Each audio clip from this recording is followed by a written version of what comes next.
for really deep immersive research where you need to learn a whole lot and you want to get it right, there is absolutely nothing like going there in person, walking around. You almost kind of need to see it and hear it and smell it and feel it in order to write it. I totally agree. This series has just provided amazing research opportunities. For my brother's crown, my husband Peter and I traveled to France. We stayed with our friends there, the Terrones. I didn't realize until I started researching this topic that their ancestors were Huguenots, and they just showed us amazing places. And then Mindy and I were able to meet up in Richmond, Virginia to research my sister's prayer.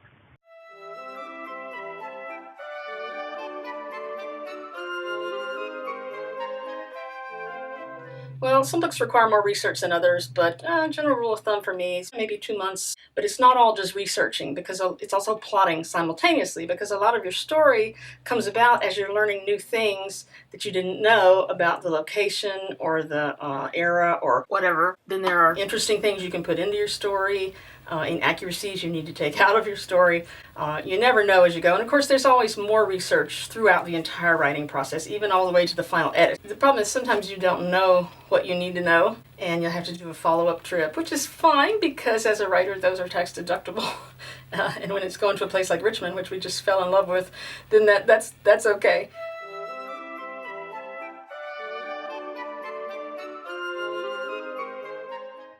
In 2013, a reader of mine who's become a good friend, Linda Letsom, told me about her Huguenot ancestors and how they had come to what is now Pennsylvania way back in the early 1700s.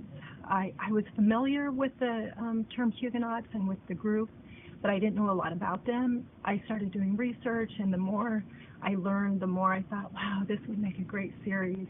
And I could just really see it being a time slip story about modern day descendants of Huguenots and what they learned from their ancestors.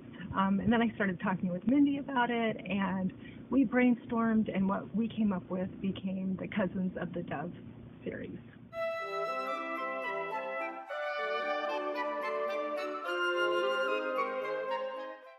My biggest surprise was how much I loved Richmond, Virginia. I've driven through the city dozens and dozens of times, but all I ever saw was just a glimpse from the interstate. But when we made this research trip with Peter and Leslie, we found that it was this gorgeous place. It was wonderful. We loved Richmond. It was so much culture and history and beauty. The architecture was incredible. I loved Richmond. I really, really enjoyed the research we did there. But I also really liked Williamsburg. My husband and I spent time down there.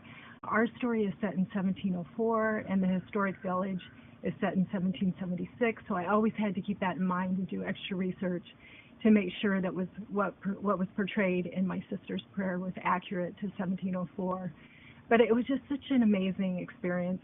You really feel like you're stepping back in history there. And I could so clearly see Celeste rushing off to the jail or rushing to the blacksmith or to the cobbler.